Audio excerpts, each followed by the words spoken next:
The Doctor Who Alhambra Podcast. Real Doctor Who fans with real Doctor Who opinions. Hello and welcome to the Doctor Who Alhambra Podcast, episode number 297 of the podcast. This is something that I'm looking forward to talking about, but also not. I am Brett, and joining me in this doomsday-ish centric podcast with happiness at the very end is Liam. Hello. So,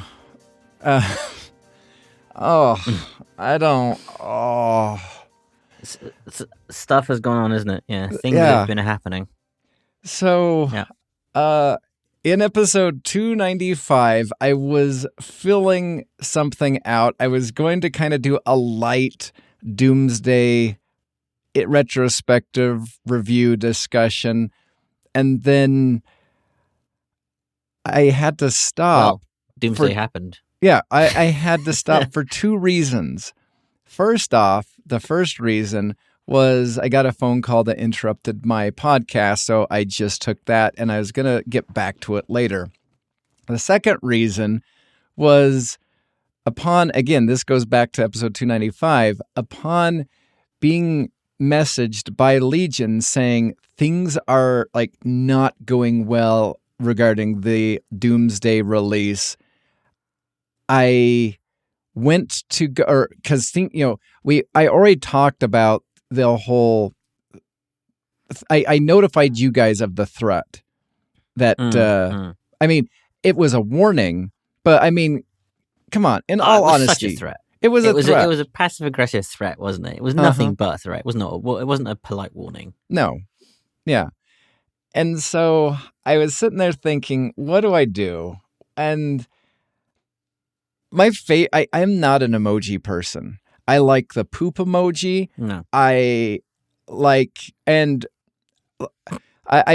made. Maybe you should put that on there, Brett. Well, I wish that was an option, but I'd have to I think I would be kicked off for putting the poop emoji on it. But regarding Facebook, my favorite emoji to do when I feel as though there is a headline that is over-sensationalized, when there is something that I know is distorted truth, I go generally to the laugh-a-face emoji.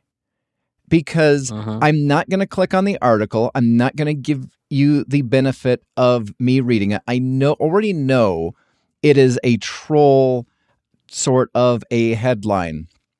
And so it's become my favorite emoji is because I just generally use it to just laugh at people. And so when the admin put the polite warning, #threat, I decided, he got 4 thumbs up for his threat. And I just looked at those 4 thumbs up and I was just like, you absolute lemmings.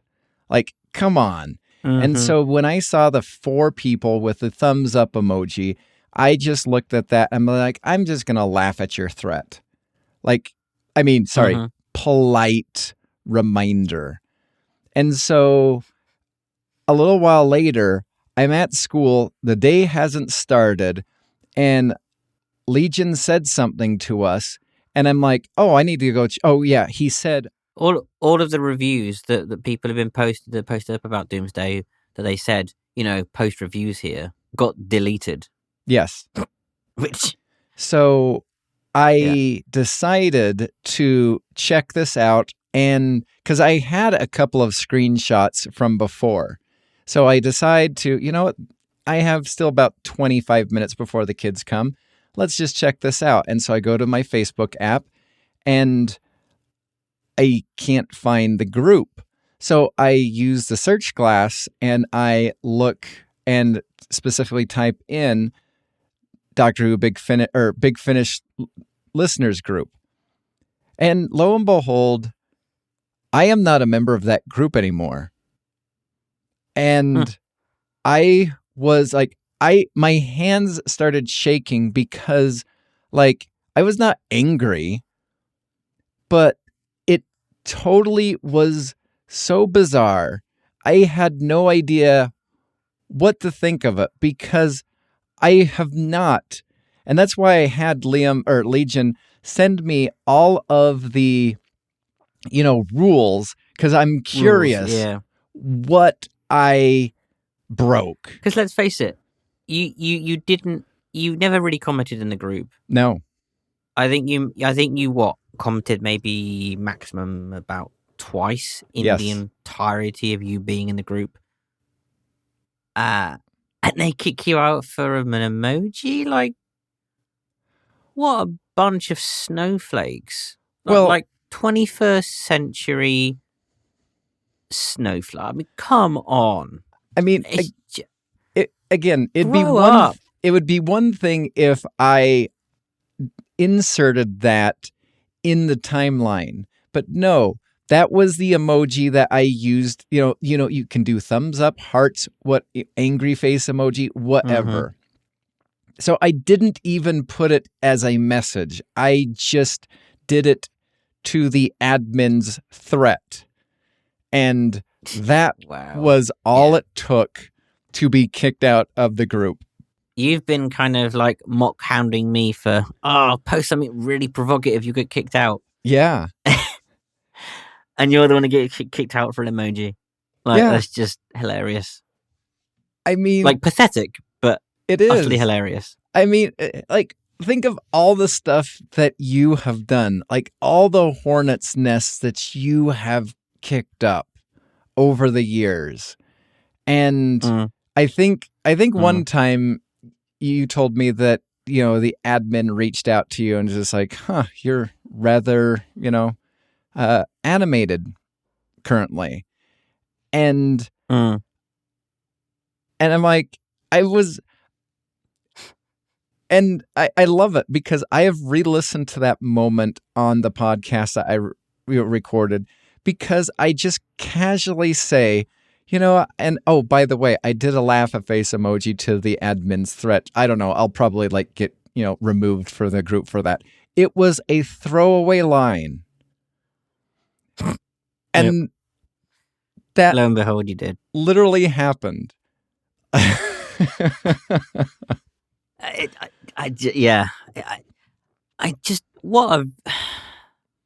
mean, you can see why I left, can't you? Oh, yeah.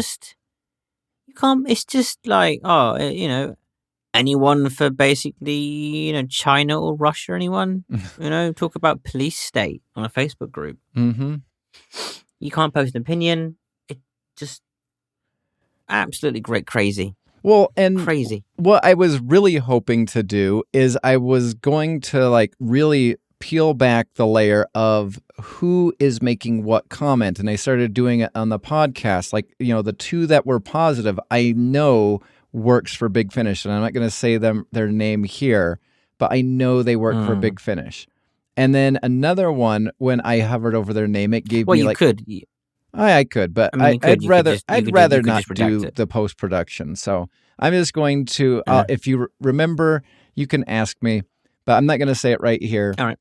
So, and then the next one was somebody who is a aspiring sci-fi writer. And I'm like, well, they have all the, they're trying to kiss up to Big Finish, probably similarly to the admin.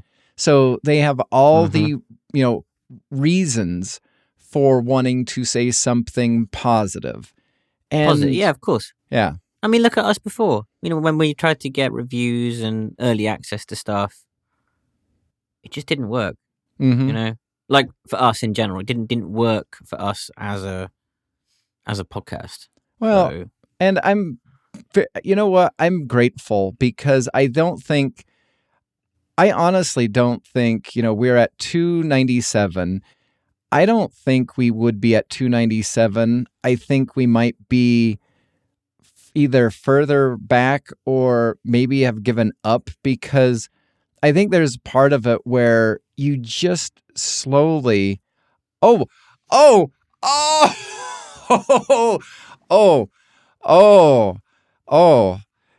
Who news. Just a second. I know. Just a second.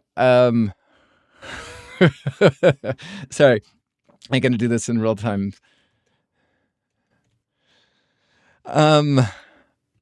Sorry, so I'm scrolling through Twitter to find something, and Doctor Who News shouted out yesterday's episode saying Doctor Who Doomsday Disaster cancels Brett. So they... Hey? Really? Yeah. Oh, thank you. Thank you for shouting that out. Thanks to Paul. Oh. Shout out to you, man. Oh, that just made my day. Oh.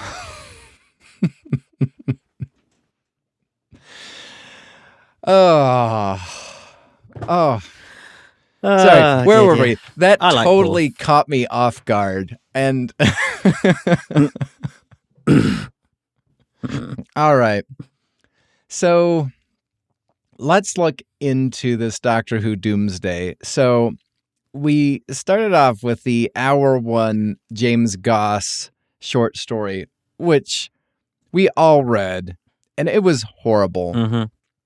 It was, I mean, I think Legion even said that, it was probably written for a younger audience, which is okay, but still, what you need to do, and maybe that's why this Suze Kempner's acting is over the top. Maybe it is meant for a younger audience, but I think if you're going to try to market to a younger audience, you need to kind of... Well, change your main character for a start. Yeah. Sorry. Well, an assassin? Really? I know. She's a quirky assassin, so it's fun for the whole family. No. No, she's a dislikable, annoying cretin. Yeah. So, and then, we have the next couple hours, which were the 4 hours of Doomsday, which was written by Jacqueline Rainier. One was a book... I think, I don't know. Oh, no, sorry. This is part of the Doctor Who magazine comic. And then there was the Titan comic, which issue number 1 is bad. And I have not wanted to... I've owned the second one for at least a month. And I have no interest in checking it out. Then you have the game, the AIM, the Doctor, which, again, no interest in checking out. At least from the Twitter that I saw is, and somebody, one of the shills on the listeners group said that the book Extraction Point was actually the best part of the Doctor Who Doomsday. So maybe that's good. I don't know. Then there's, the second game, and then there is the BBC audio drama. Oh, audiobook. That's what it says. Yeah, well, it's according to the Medium, it just says audio drama. So that's what it has it listed as. And that encompasses 4 hours, and then you have the Big Finish Productions, which encompass the next 3 hours. And so then the last thing that we have is the Out of Time, which is it's being done by the BBC, and it's going to be available online. But currently, as of TARDISfandom.com/wiki, there is no release date set for this last and final hour. Okay. I mean, here's where I will give some pass. At least they did not have the constant pushback schedule that is or was the Time Lord Victorious, where all of these things kept on getting pushed back because they weren't ready. And so, for the most part, it seems like they had all their ducks in a row. Now, their ducks were half dead and probably, or dead completely, because the idea, as somebody pointed out on Twitter, like this was an interesting idea on paper, and that's exactly where it should have stayed. Yeah, definitely. The BBC just haven't learned from the previous mistake of Time Lord Victorious, have they, really? No. And, like, what was it? The whole pool, in fact, from what I gathered from Twitter, was some people were interested mainly in the Big Finish book, or the audio drama, because some said, we got the silence in there because they're on the cover art. You had the 8th Doctor, Paul McGann, and with Charlie. So that was a pull for some people who liked the 8th Doctor. And then some people were kind of intrigued by Jackie Tyler. Notice how the main character of the entirety of the arc, nobody was interested. It was all the side stuff. Yep. Completely. Because she's an awful character, that's why. Uh-huh. So let's get to, you listened to the last track of the Big Finish. I listened to the very first track for literally about 10 seconds, and I was like, nope, I'm done. Because that Terry person has the worst New Jersey accent I've ever heard. Ooh. Like, it's dreadful. Like, it's proper New Jersey, nasally to all hell. She speaks through her nose. It's clearly not an actual American. It's just bad. Like, really bad. I'm like, I can't listen to that.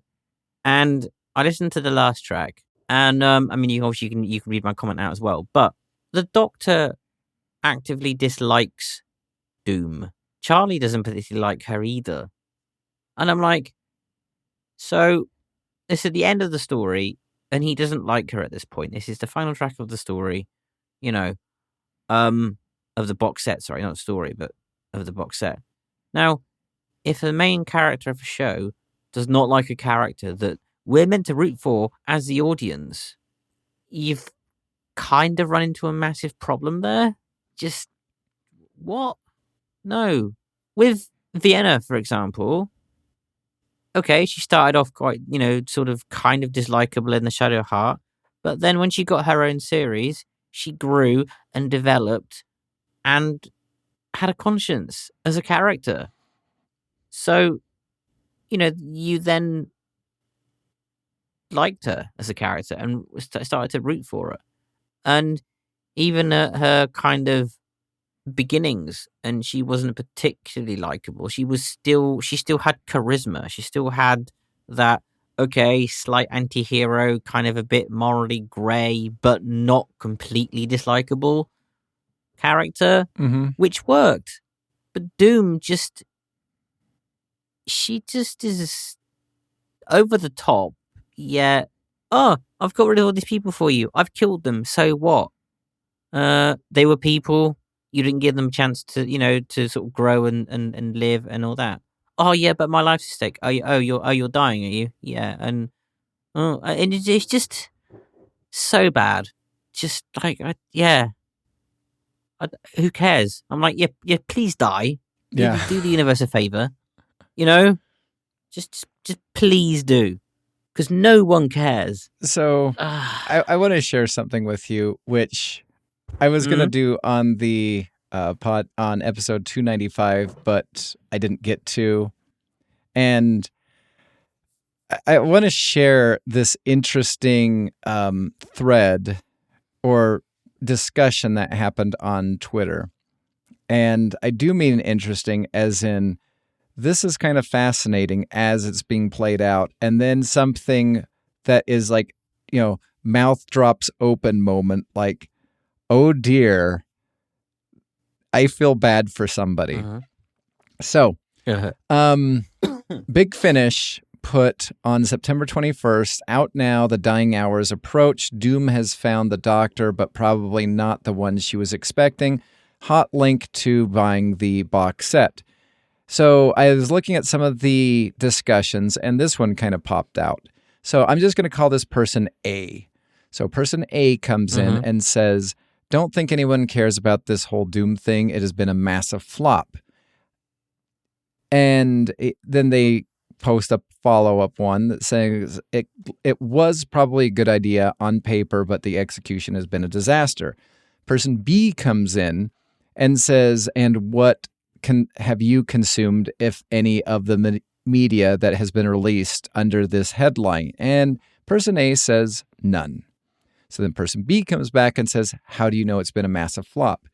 And person A replies, because the majority of fans hate it. At which point in time, person B goes, meh. At which point person A replies, oh, so now you've unfollowed me because I criticized the stupid doomsday content. That's pathetic. At which point person B comes back and says, if I'm pathetic, then that must make you an arrogant twat. At which point in time, comedian Suze Kempner comes in and says, love getting all of this in my mentions. Cheers, guys. Wow.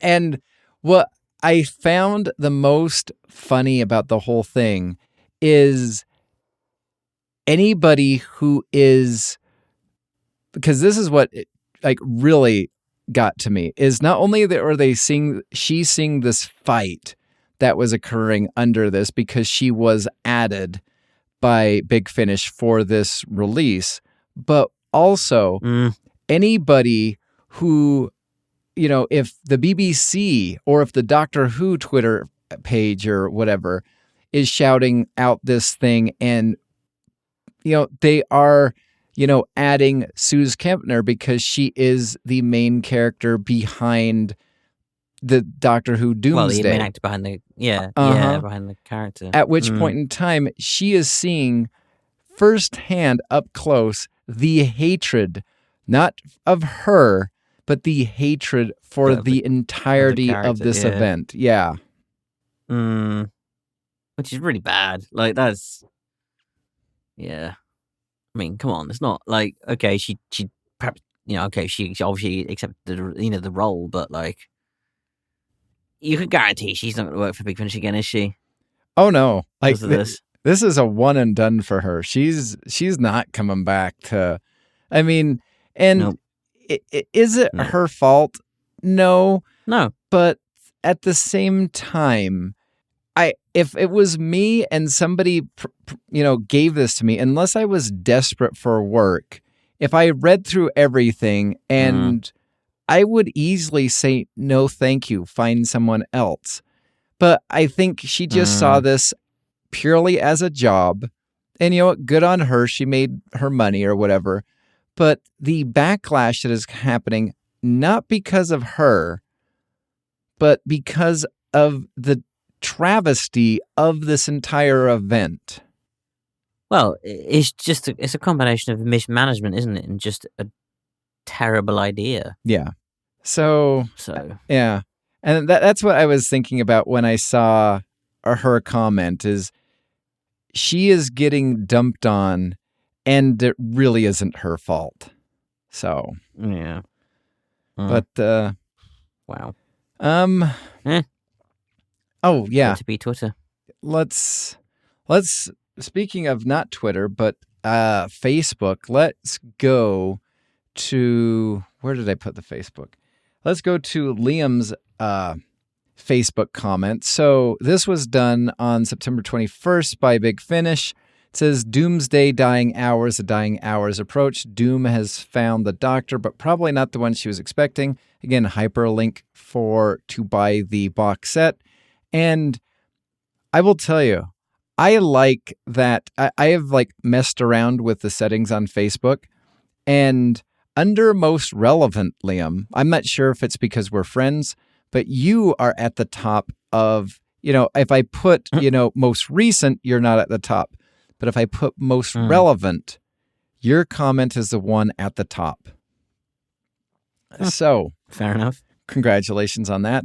So you say, oh dear, truly the BBC haven't learned.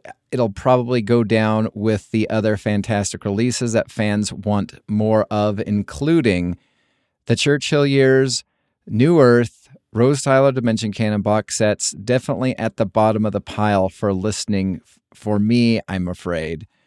And you do get somebody who totally agrees with you regarding the Churchill stuff.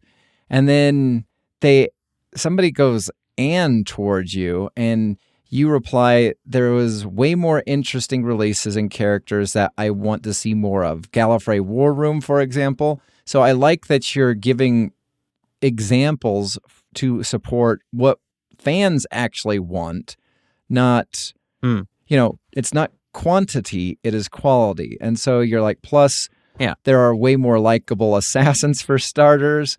Vienna Salvatore, anybody? She wipes the floor with Doom, silly name anyhow.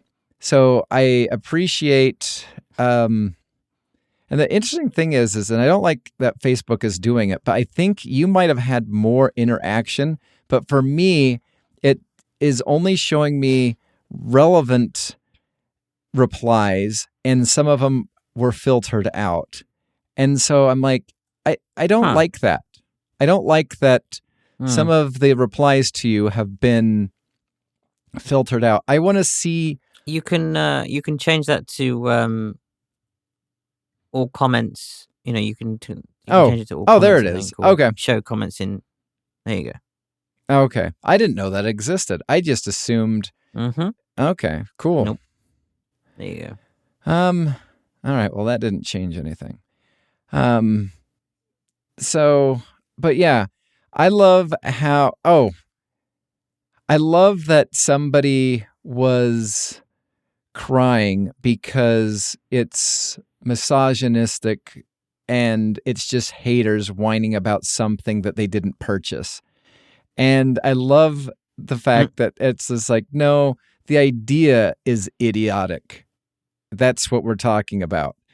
And then somebody discusses about the cover art, look at the necks, look at the heads. As it's not that it is because it is a female-focused assassin. We have female-focused spin-offs, so it's not that. So I love the fact that somebody came in to back this whole horrendous event and tries to label it misogynist when it actually isn't. It's just bad. Like things can be bad. It is okay for things to be bad. Things are allowed to be. Well, things can be bad, guys. Doesn't have to be misogynistic or feminist or racist or genderist or whatever. Like there is just bad content out there now that does happen. Just. So I want to talk about this because I started getting in towards this at the ladder, and that's when I ended the podcast at 295. But somebody jumped in this thread that you posted in, and he says, I know this series has its detractors, but I remember when Doctor Who was in its wilderness years. For quite a few years, it really looked like the series was gone for good. Right now, we've never had it so good. As fans, we are spoiled for choice, and we should be celebrating every offshoot that comes along. We don't like to have it all, but there are others who will, and we should be happy for them, just as we can be happy in our own choices of what we follow. What are your thoughts about that? Because I adamantly disagree with that. Yeah, I do. That's basically just saying, oh, well, just be happy for those who enjoy it. Well, cool, but if it's bad, if that was a film or a TV show, for example, that wasn't Doctor Who related, I don't know, Riverdale or whatever, like you'd be allowed to go, no, this is bad. Why has the show been cancelled? For example, but because it's Doctor Who, it's almost like you can't say no, this is terrible. Oh, totally. Well, like, I mean, we can criticize, like, what is it? I've made mention that I thoroughly love Westworld, at least the first series. And I think the second series was a train wreck. And the third series was a airplane crash landing on the train wreck. Like, it just progressively got worse. It's not because of who stars in it or anything. It's just bad. And it's just like, well, you can't criticize it because this was kind of like, they did it. The original series was done in the 70s. And are you hating on that? I didn't say anything about that. I just said, I don't like this. Like, it's okay not to like it. And yeah. And you know what? Yeah. Like, prime example, Breaking Bad. Emmy award-winning TV. People absolutely love it. People say it's groundbreaking. Can't stand it. Don't like it. Yeah. I have no interest in that. So, yeah. Yeah. But, I mean, here's the funny thing. I'm sure the acting in it and the performances are fantastic. They probably are. But don't like the content. Too heavy for me. No interest. Mm-hmm. So, yeah, don't like it. Well, and so, I mean, to talk about, that, we had the wilderness years, so anything should be celebrated. No. Like, even within the wilderness years, you could criticize. I think you should. I would love for the internet to have been in its heyday during the wilderness years and to have massive discussions, talks, reviews on some of the Virgin novelizations. I think that would be great. Some of the, the videos that, they got Sophie Aldred to do for the Centauran one. I can't think of what it's called. And then Terrence Dicks turned it into a book. I just... Shakedown. Yeah, Shakedown. I think it would be great. I would love to have heard what fandom was talking about, because here's one thing that I really, and I'd love to get your thoughts on this, because, you and me, when, the sequels to Star Wars came out, you were, and probably still are, so I'm going to say you are adamant that they are horrible. Now, I remember as a older teenager, when the Phantom Menace came out, I had no problem with it. Biggest complaint, too much Jar Jar. Like everything else, I kind of enjoyed Phantom Menace. However, I didn't mind it. Again, I'm with you with that. Well, and here's the interesting thing, is now you have people who were my age, who were probably dumping on the Phantom Menace. And because of what has now come out with the prequels, now the sequels are actually well loved and don't feel like, George Lucas betrayed the Star Wars franchise. And so I think it's interesting because all about perspective. But I think, and again, that's why I would love for the internet to have been in its heyday, for YouTubers, for podcasts during the wilderness years, because I think we would have less fond memories for some of these things that came out. But now, because the show came out in 2005, well, it's back. And so now we can say, well, at least we had something in the wilderness years to, hold us over till now. So it wasn't great, but at least it's better than nothing. And so I don't know. I'm not sure if I'm making a good comparison or not, but what are your thoughts? No. Yeah, I agree. I mean, like I said, Phantom Menace and whatever, and Star Wars, for example, I didn't mind the prequels. Yeah, Phantom Menace was for me, for example, the worst one.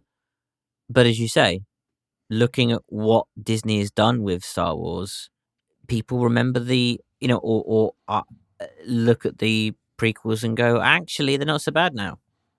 So it is all about perspective and time, I guess. And however, I do not think that the 13th Doctor era, for example, will be remembered fondly. Like, clearly not.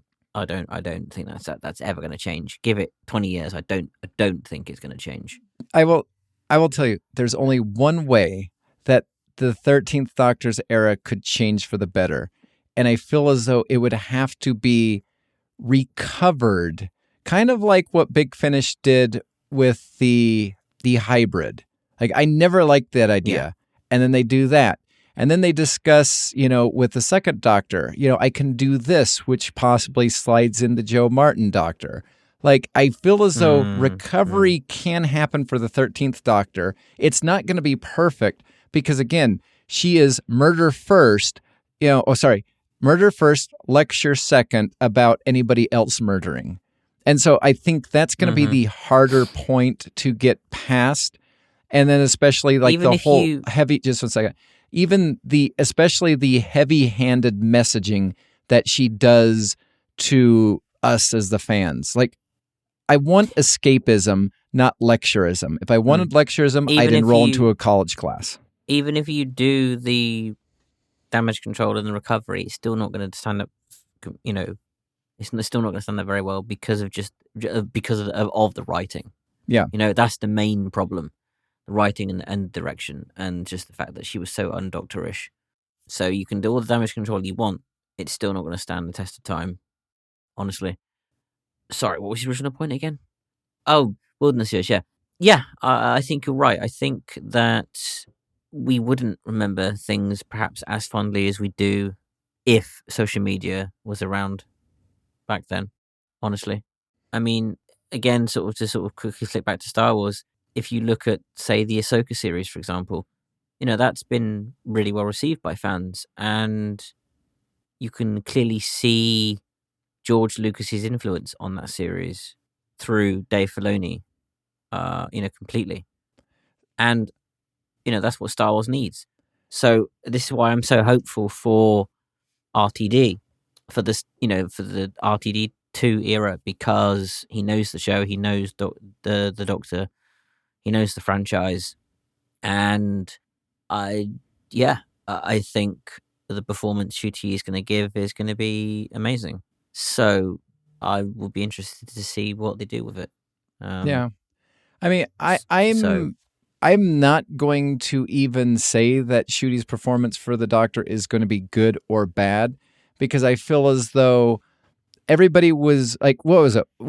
You, me, and Humphrey did the retrospect of our discussion when they did the San Diego Comic-Con for Chibnall and the 13th Doctor's crew. And we were all on board. Everything is going to be better because it's a new look. We have a new thing. This is exciting. It's the 13th Doctor. And maybe it's just me just wanting to just be even-handed and fair to not only Ncuti, but also the 13th Doctor too, because we were cheerleading. And then when we went back and we listened to the original podcast around like episode 70 or something like that, it did not age well, because we were, I think, and this is a terminology that I like, I think our fan goggles were on, and I know for at least you and me, we were kind of looking forward to moving past the, not Gary Russell, what do I want to say? Stephen Moffat era. So we were so engaged in moving past it that I think we were able to take that.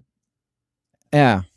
And now I don't want to be, and here's the unfair thing is RTD's coming back. He already set the standard. And so now he either has to meet or surpass the standard, which I think is going to be kind of a difficult juggling act for him to follow up on. So I feel as though I need to.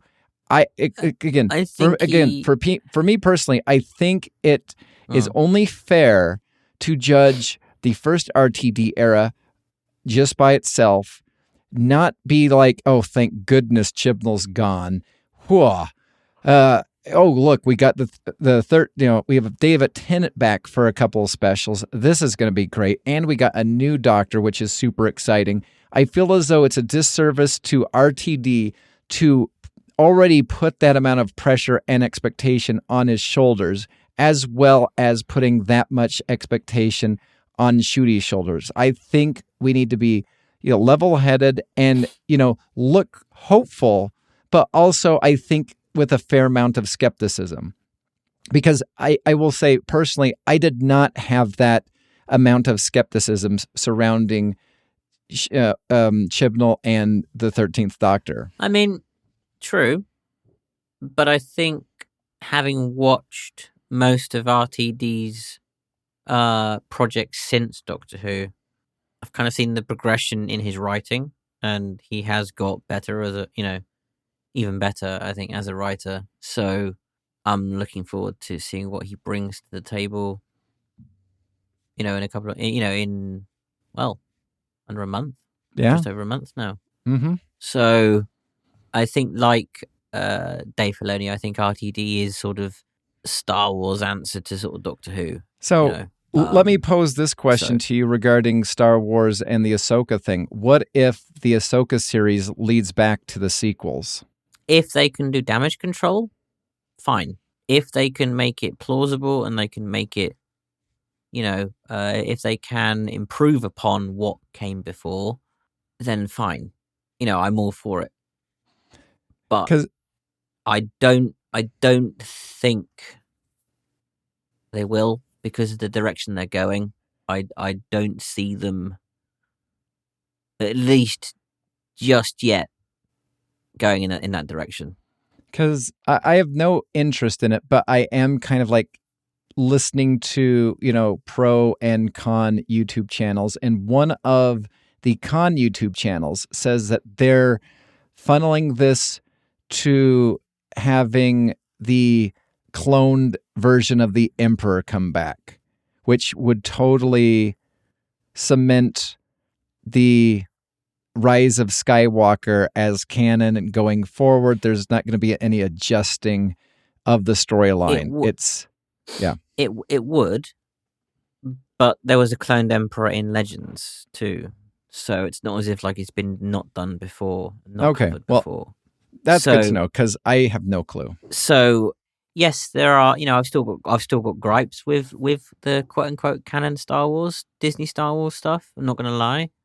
However, again, like RTD, I feel that Dave Filoni is the right person for the job. Dave Filoni and Jon Favreau, I think, are the right people for the job. They know Star Wars. They know the universe. They're good writers. They get good writers in. They know the direction that they want to take the characters in. And I think, yeah, fine, run with it. So, yeah, it's what I think Star Wars has needed for a long time. We're finally getting past this era of the Clone Wars and all this, and we're going in new directions. The galaxy is really opening up. It's definitely becoming a wider universe, which, again, like Doctor Who, has always been one of its strengths, to have such a big universe to play in. So it's nice to see we're finally getting past that kind of bit of the timeline. So yeah, we'll see. So, I mean, here's all I'm going to say about that, because you know what? I am hopeful for you, but there is a strong part of me that just wants to see them double down on all the things that you hate on Disney Star Wars, because I think it'd be funny. So, thanks. Yeah. So just to know, I hope that, Ahsoka continues to bring joy and happiness, but I'm also rooting for the chaos of the whole thing too, because I, don't care. And you know what? In all honesty, if there was something that I loved, I would actually find it hysterical if you were rooting for like my, overall disappointment, because I think that would just be funny. All right. So I guess from there, let's break down, and I'm going to play and then kind of pause the newly released BBC trailer for the 3 60th anniversary specials, which, I mean, if you were to tell me that I had two choices of something in the 60th anniversary, if you were to tell me, and I haven't seen the trailer yet, I'm going to watch it and then pause and discuss with you every so often.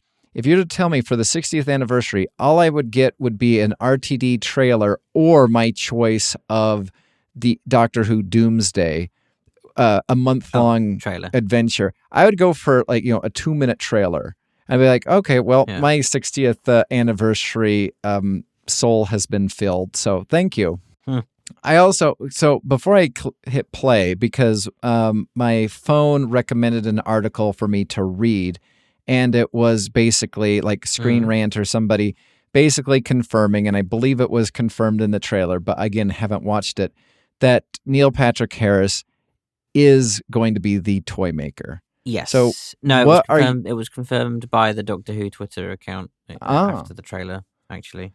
So what are your thoughts? Before I click play on this, what are your thoughts? On the trailer or on... No, on the Neil Patrick Harris, or just the toy maker making his first appearance since 1996. 96? Sorry, 66. Can't say about Patrick Harris because I haven't seen him in much, so can't comment. I'm going to reserve judgment. Whoa. So you can... I'm pointing at the kettle. I'm with my finger, and I'm saying black because you are not reserving judgment for RTD Part 2. You're already, glorifying it with it's going to be great. You're already jumping on the Ncuti Gatwa is going to be great as the Doctor, yet you haven't seen anything, but you refuse to make judgment on Neil Patrick Harris as the Celestial Toymaker. Black, I say, sir. Black. Why? I've watched several RTD shows after Doctor Who. I've seen Ncuti and stuff. So okay, but Doctor Who is Doctor Who. Like the other IPs that he's working on is not Doctor Who. I'm looking forward to the Toymaker, and I'm glad he's making a reappearance.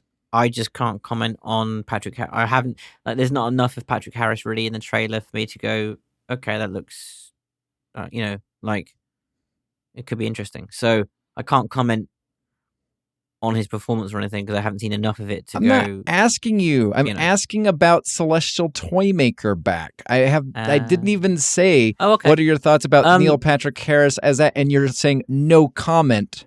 So that's why I say no. Black, sir. No, Black. I'm glad that he's back. Like I said, it's good that they've getting him back, and it's nice to have a classic villain return. I hope RTD goes down that route and does more classic villains. Or less known classic villains. So, yeah. You know what? I would not mind if they brought back you probably can think of the villain's name, but the villains from Galaxy 4. I think that would be Dravins? Yeah. I mean, they're not great, but I think just bringing them back. You could bring back the Dravins, you could bring back the Nyman, you could bring back the Quarks. Come on. I love that you snuck the Quarks in at the very end. What else could you bring back that could be interesting? Mm-hmm. Could you imagine? Could you imagine if RTD took a leaf out of Big Fenish's book and we saw the Rocket Men in modern day TV Who? Holy cow! I would buy a ticket to England, find his house, wait for it to rain. I would throw myself down on top of a puddle and I'd say, "Sir, please do not get your feet wet. Please let me provide." And then I would, knowing that I have prevented his feet from getting wet, I would board the plane and come back home. Like, that would be my thank you for putting the Rocket Man into, TV version of Doctor Who. Yeah, there you go then. All right. I'm going to hit play. Sometimes I think there's something missing. Like I had... Can you hear it? Nope. So I can't have I've seen it, but I mean... Okay. I've seen it, so... Okay, so what did you think about the trailer? Yeah, some very interesting bits in there. I mean, watch it if you want, and then we can discuss bits anyway, because I have seen it quite recently, so... Okay, well, why don't you just discuss? Well, I kind of can't until you watched it, so... You have no opinions until I watch it? Okay. Worldwide premiere! Okay. All right. Here's my initial reaction. I don't want Shooty. I want David Tennant back full time as the Doctor.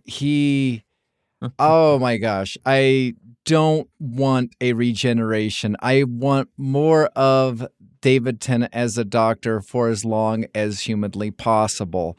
The emotion, and Matt Smith was good at emotion. Peter Capaldi was good at dark. And David Tennant is fantastic at excitement and terror. And like just overall who the Doctor is at their base. And I just see a smiling Shooty. I'm not saying he's bad, but that trailer basically says to me, I have no interest in the Shooty, the 15th Doctor. I want 14 for as long as humanly possible. So here's what I'm saying, BBC, Disney Plus. Let's have 2 Doctor Who shows at the same time. Like, it's fantastic. Donna, I need, again, best companion. So after seeing this trailer, it makes more sense regarding this poll that I saw on, I believe, Big Finish did. And yeah, so here is the poll probably after the trailer dropped. It says, can we all agree that Donna Noble is, and they don't finish it, but is like the best companion, and all the options are yes, yes, yes, and yes. And Donna is the best companion. It is fantastic. I actually think for the first time that Gemma Redgrave might not be wooden, just judging by who she's with. Like, I think David Tennant's Doctor is going to prevent her from being wooden in this story, or the direction of RTD. Not saying that Stephen Moffat was kind of had wooden characters, but she was, I don't know. There's something different about her portrayal in this, at least in this trailer. I know it's a 2-minute, 30-second trailer, and there is stuff in between. I will tell you, I don't like that the Celestial Toymaker has a German accent. I don't like that. Like, just give him an accent, and if you're going to hire an American, just have an American accent. Like, it's okay. I mean, most of the Americans that appear in Doctor Who are either British people with a bad American accent or Canadians saying that they're American. So now we have Neil Patrick Harris, who is actually an American with a German accent. Sure. I couldn't tell. I couldn't tell it was German. I mean, it was, like I said, there wasn't enough dialogue for me to pick it apart. He was talking like this. And so that's the only, that's my conclusion that I'm drawing. So, we'll see. But apparently visually it looks amazing, though. Oh, yeah. It's fantastic. The Beep the Meep looks kind of interesting also.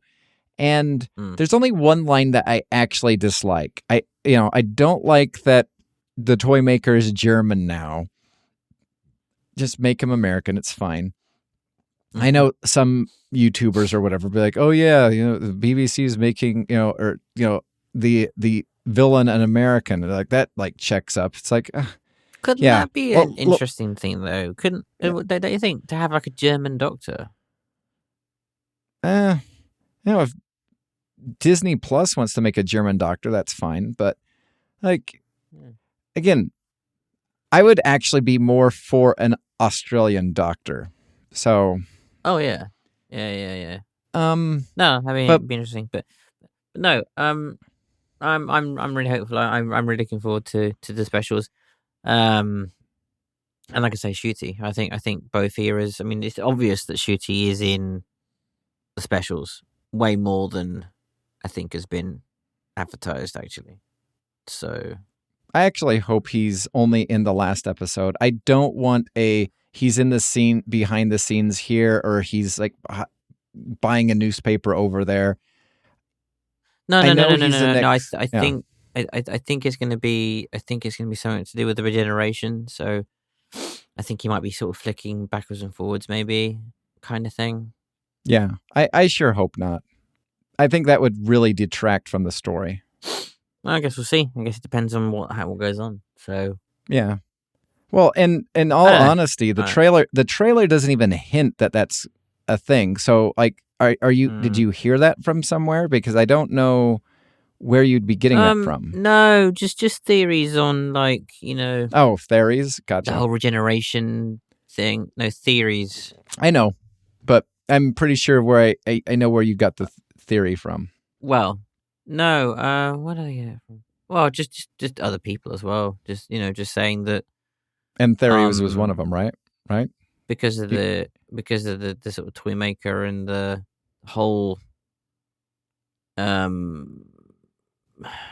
well, just the dialogue lines and sort of people piecing it together that there's something wrong with the with the regeneration, hence the face and Tennant being revisited and stuff.